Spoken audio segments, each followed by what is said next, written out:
அன்பு கலந்தனிய வணக்கம் நேர்களே. இன்று 3ஆம் திகதி பிப்ரவரி மாதம், காதல் மாதம். ஆனால் நாங்கள் காதல் கொள்வது கொலைகளையும் கொலை செய்யப்பட்ட சம்பவங்களையும் தான் செய்தி பத்திரிகையிலே. என்றால் இலங்கையினுடைய இந்த தட்பவெட்ப சூழ்நிலை நீண்ட காலமாக பல்லாயிரக்கணக்கான ஆண்டுகளாக இந்த வகையான செய்திகளை கொண்டு வருகிறது. இதற்கு எப்போது எதிர்ப்பை தெரிவித்து எமது இயற்கை மானுடம் என்ற காதலை நமக்கு தரப்போகிறது பரிசாக என்றுதான் நாமும் ஏங்கிக் கொண்டிருக்கின்றோம் ஊடகவியலாளராக. அந்த இயக்கத்தை ஆமோதித்துக் கொண்டு நான் நினைக்கின்றேன். அதே நேரம் வரக்கூடிய செய்திகளை எதிர்த்து செய்தி தகவல்களை தருவதற்கு செய்தி அறையிலிருந்து கோகுல்நாத். வணக்கம் கோகுல்நாத். இனிய காலை வணக்கம் கஜமுக நேயர்களுக்கு இனிய காலை வணக்கம். இந்த செய்தி பத்திரிகையில் முதலிலே நாங்கள் சுடரொளி பத்திரிகையினுடைய செய்திகளை நாங்கள் சேர்த்துக் கொள்ளலாம் என்றிருக்கின்றோம். அந்த அடிப்படையில் பிரதான தலைப்பாக இப்படி இருக்கிறது: ஊடகவியலாளர் மெல் கழுத்தறுத்து கொலை, விசாரணைக்காக 6 போலீஸ் குழுக்கள் என்கின்ற செய்தி பிரசுரமாக இருக்கிறது. நேற்றைய தினம் காலையில் இடம்பெற்ற சம்பவமாக இது இருக்கிறது. அவரது சகோதரரும் தாயும் தேவாலயம் சென்ற சமயம் வீட்டிலே தனியாக இருந்த பொழுது அவர் கொலை செய்யப்பட்டதாக செய்திகள் வருகின்றன. தொடர்ந்து வரும் ஆங்கில சிங்கள பத்திரிகைகள் நாங்கள் பார்க்கும் போது இது பற்றி மேலதிக தகவல்களை நாங்கள் பெற்றுக்கொள்ளக்கூடியதாக இருக்கும் என்று நம்புகிறோம். அதை அடுத்ததாக நாங்கள் தினகரன் பத்திரிகையினுடைய செய்திகளுக்கு செல்லாம் இருக்கின்றோம். தினகரன் கொண்டு வரக்கூடிய செய்தி இப்படி இருக்கிறது: ஊடகவியலாளர் மெலிஷியா கழுத்து வெட்டப்பட்ட கொலை, சமையலறையில் குற்றுயிருடன் மீட்பு, மர்ம கொலை, 6 போலீஸ் குழுக்கள் தீவிர விசாரணை, 4 வளர்ப்பு நாய்களும் மௌனமாக இருந்தது மர்மம் என்கின்ற செய்தியாக இருக்கின்றது. பல கேள்விகள் இருக்கின்றன, நமக்கும் இருக்கின்றன. ஆனால் விசாரணைகள் நிறைவடைந்ததன் பின்னர் நாங்கள் எங்கனம் என்பதனால் சில மௌனங்களை நாங்கள் இங்கே காக்க வேண்டிய தேவை.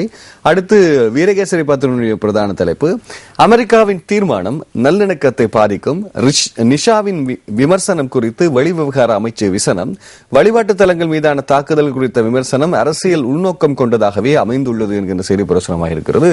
இன்னொரு கேள்வி: ஒரு பள்ளிவாசலும் தாக்கப்படையில் இலங்கையில, ஒரு சிலைகளும் களவாடப்படையில, தேவாலயங்களுக்கு கண்ணாடிகளுக்கு கல்லெறியப்படவே இல்லை. இதுவரைக்கும் இப்படி ஒரு பதிவுகள் இல்லவே இல்லை இலங்கையில.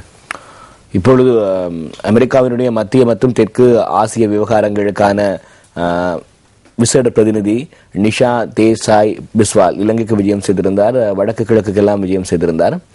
இவருடைய விஜயத்தின் பின்னர் வெளிவிவகார அமைச்சு ஒரு அறிக்கையை வெளியிட்டிருக்கிறார்கள். அந்த அறிக்கையில் தான் கஜமுகன் நீங்கள் கேள்வி எழுப்பியது போன்ற சில சூசகமான விடயங்களை உள்ளடக்கி இருக்கிறார்கள்.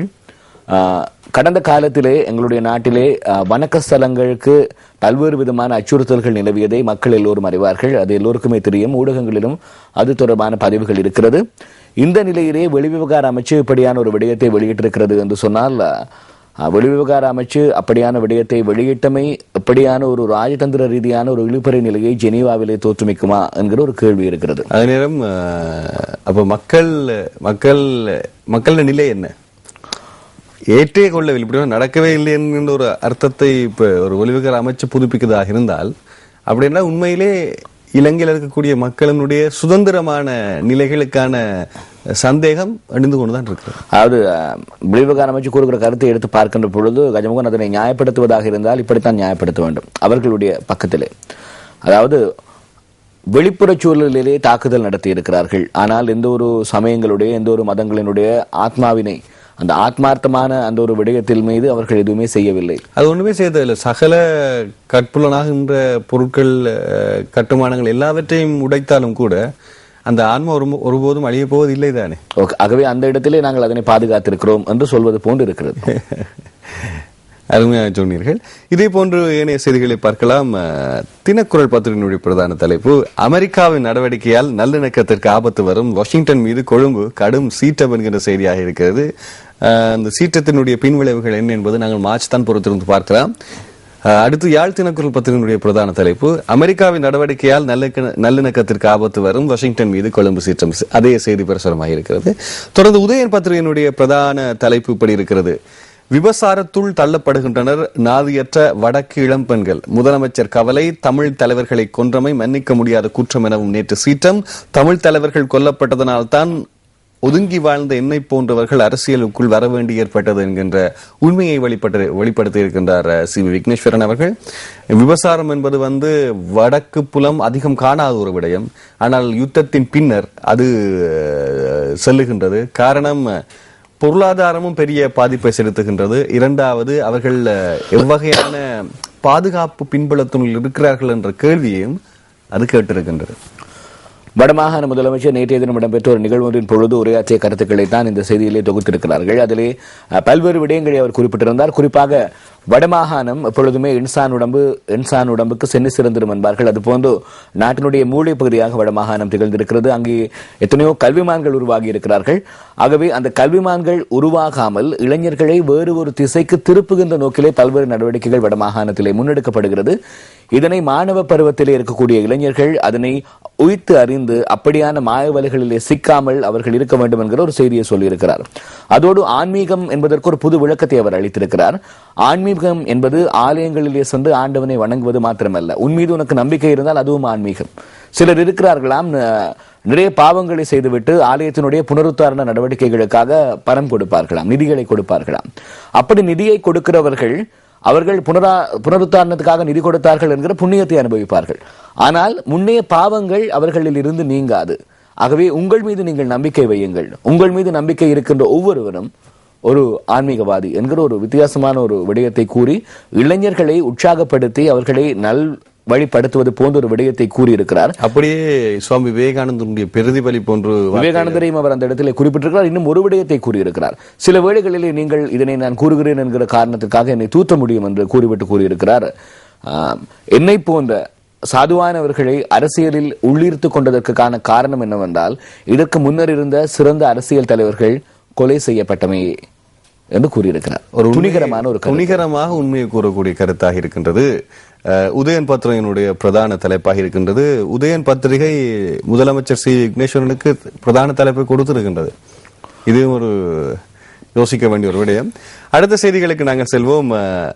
நாணயம் பத்திரிகையினுடைய செய்தி, முந்தையன் கட்டு பண்ணையை இராணுவத்திடமிருந்து மாகாண நிர்வாகம் பெற்றுக்கொள்ள வேண்டும், வடமாகாண சபையில் பிரேரணை என்கின்ற செய்தியாக இருக்கின்றது. வாழ்த்துக்கள் நாணயம் பத்திரிகை. ஏனென்றால் நாட்டினுடைய பொருளாதார விடயங்கள் கூட மக்களுடைய உரிமைகளுக்குள் பொருளாதாரம் மாட்டுப்பட்டிருக்கிறது என்கின்ற ஒரு உண்மையை உங்கள் தலைப்பினூடாக வெளிப்படுத்தி இருக்கிறீர்கள். அடுத்து நாங்கள் மெட்ரோ நியூஸினுடைய பிரதான தலைப்புக்கு செல்லலாம். ஊடகவியலாளர் மெல் குணசேகர கொலை, மெட்ரோ நியூஸினுடைய செய்தி. இதை பற்றிய மேலதிக செய்திகள் நேர்களை நீங்கள் வினவக்கூடும் என்ற நேற்று செய்திகளை தொடர்ந்து நீங்கள் பார்ப்பதனால் உங்களுக்கு வினவக்கூடும். அது பற்றி இப்போது தருகிறோம், கேளுங்க. டெய்லி மிரர் பத்திரிகையினுடைய பிரதான தலைப்பு இப்படி: senior journalist stabbed to death. Police said they have a sign of the suspect having entered the house by breaking a window while the dogs were locked up the kennel என்கிற செய்தியாக இருக்கிறது இந்த செய்தி. மெல் குணசேகர கொலை செய்யப்பட்டிருக்கின்றார். Suspect, சந்தேக நபர் ஜன்னலினூடாக கண்ணாடி உடைத்து உள்நுழைந்ததான சந்தேகம் இருப்பதாக தெரிவிக்கப்பட்டிருக்கிறது. டெய்லி மிரர் பத்திரிகையிலே மெதுமெதுவாக செய்திகள் வருகின்றன. சிலோன் டுடே பத்திரிகையுடைய செய்தி, இன்னும் ஒரு செய்தி: Anura takes the reins. 7 members Politburo and 30 member Central CC appointed என்கிற செய்தியாக ஒரு செய்தி பிரசுரமாக இருக்கின்றது. இது மிக முக்கியமான செய்தி. அனுரகுமார திசாநாயக குறிப்பாக மக்கள் விடுதலை முன்னணியினுடைய ஒரு மிக ஆளுமைமிக்க பேச்சாளர் என்கின்ற விடயத்தை கையாளுபவர்கள். அதே நேரத்தில் அனைத்து அரசியல் பிரமுகர்களோடு நல்ல சுமூகமான உறவை வைத்திருக்கக்கூடியவர். இதுவரையும் ஊழல் என்கின்ற அந்த சொற்பதத்துக்குள்ள அதிகம் மாட்டப்படாத ஒருவர். அவர் இப்போது பேசப்பட்டிருக்கின்றார். குறிப்பாக இந்த விவசாய அமைச்சு பதவி இருந்த போது, குறிப்பாக எமது ஜனாதிபதி அவர்கள் முதலாக தேர்தலில் வெற்றி பெற்றவுடன் விவசாய அமைச்சு கொடுக்கப்பட்டது அனுகுமார திசாநாயக்க. இலங்கையினுடைய மறுமலர்ச்சிக்கான விவசாயத்துறை அமைச்சு அவரது கையில் இருந்தது என்ற பெருமையும் அவருக்கு நான் நினைக்கின்றேன் எல்லோருமே கூறியிருந்தார்கள். ஆமா, குறிப்பாக கஜமுகன் இதிலே முதலிலே நாங்கள் வாழ்த்து தெரிவிக்க வேண்டியது ஜேவிபியினுடைய மக்கள் விடுதலை முன்னணியினுடைய முன்னாள் தலைவராக இருந்த சோமவங்ச அமரசிங்கவுக்கு. ஏனென்றால் தலைமை என்பது என்னவென்றால் உரிய நேரத்திலே வழி நடத்துவது, தன்னைத்தானே சுய பரிசோதனை செய்து கொண்டு இந்த நேரத்திலே தலைமையை இன்னுமொருவர் ஏற்க வேண்டும் என்று தோணும் பொழுது அதனை மனமு மற்றவருக்கு கொடுப்பது. ஆகவே அந்த ஒரு குணம் சோமவங்ச அமரசிங்கவிடத்திலே இருந்தது. ஐக்கிய தேசிய கட்சியினுடைய செயலிழக்க அவர் செயற்திறன்வாதியா என்ற இந்த சந்தேகத்தை அவர் துணிகரமாக செய்த இந்த விடயத்தோடு எல்லோருமே அவரை ஒரு நல்ல பிரஜையாக நல்ல தலைவராக ஏற்றுக்கொள்வார்கள். ஏனென்றால் மேற்குலக தேசங்களில் எல்லாம் ஒரு தலைவர் தொடர்பிலே ஒரு சந்தேகம் நிலவும் பொழுது, ஒரு கேள்வி எழும்பும் பொழுது உடனடியாக ஐரோப்பிய நாடுகளில் இருக்கிற தலைவர்கள் உடனடியாக பதவியை ராஜினாமா செய்வார்கள். இது ஒரு ஆரோக்கியமான விடயம். அனுரகுமார் திசாநாயக்கவை ஜேவிபியினுடைய தலைவராக இப்பொழுது நியமித்திருக்கிறார்கள். ஒரு விடயத்தை நான் குறிப்பிட வேண்டும் கஜமுகன். அவர் பாராளுமன்றத்திலே மிகவும் விவேகமாக சூளுரைக்கக்கூடிய ஒருவர். ஒரு சந்தர்ப்பத்திலே எங்களுடைய கொழும்பிலே இருக்கக்கூடிய வடமாகாண மக்களை அரசாங்கத்தில் இருக்கக்கூடிய சில அதிகாரிகள், உங்களுக்கு நினைவிருக்கும், பஸ் வண்டிகளிலே வவுனியாவிலே கொண்டு போய் விட்டார்கள். லாட்ஜுகளிலே இருக்கக்கூடியவர்கள், வீடுகளிலே இருக்கக்கூடியவர்கள் எல்லோரையும். அப்படி விடுகிற சந்தர்ப்பத்திலே பாராளுமன்றத்திலே அனுரகுமார் திசாநாயக்க உரையாற்றினார். அவர் உரையாற்றும் பொழுது ஒரு விடயத்தை குறிப்பிட்டிருந்தார். இந்த அரசாங்கம் அந்த மக்களுடைய பூர்வீக இடம் வடமாகாணம் என்பதை மீண்டும் ஒரு தடவை நிரூபித்திருக்கிறது. ஏனென்றால் கொழும்பில் இருக்கக்கூடிய மக்களை கொண்டு போய் வவுனியாவிலே போட்டிருக்கிறார்கள். ஆகவே வடமாகாணத்தில் அவர்கள் வாழ வேண்டும் என்று சொல்வது சரிதானே என்று உரையாற்றியிருந்தார். அவருடைய அந்த உரையில் இருக்கக்கூடிய அந்த மதிநுட்பம், சமயோசிதம் வியக்கத்தக்க ஒரு விடயமாக இருந்தது. நாங்களும் அவருக்கு வாழ்த்து தெரிவிக்கிறோம். நான் நினைக்கிறேன் எதிர்காலத்தில் அது மாத்திரமல்ல, மக்கள் விடுதலை முன்னணியில் இருந்து கொண்டு சிறுபான்மையின மக்களுக்காக குரல் கொடுக்கக்கூடிய ஒருவரும் அருண்குமார் திசாநாயக்க. ஒரு இளம் ரத்தம் சொல்லலாம். இந்த இலங்கையினுடைய அரசியல் தலைவர்கள், கட்சி தலைவர்களுடைய வயதில் ஏற்படும் போது அவர் இளமையானவர்களை தான் நான் நினைக்கிறேன்.